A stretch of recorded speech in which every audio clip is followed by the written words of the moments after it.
Welcome to my channel mga kakwentuhan. Ngayong taon pinagdiwang ng Vogue Philippines ang isang taong anibersaryo sa bansa, bilang isa sa pinakakilalang fashion magazine.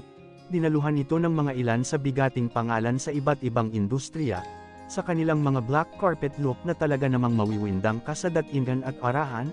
Ilan sa mga dumalo ay sina Bretman Rock, Brian Boy, Ann Curtis, Nadine Lustre, Bea Alonso, Kim Han-bin, Riza Soberano, at mag-asawang Pia Wurtzbach at Jeremy Jonsson.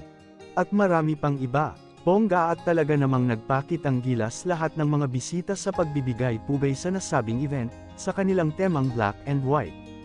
Nagbahagi naman ang iilang dumalo sa kanilang mga behind the scenes at mga story behind their outfits na talaga namang bibilib ka sa galing at ganda ng mga gawang lokal na outfits ng ilang mga celebrity.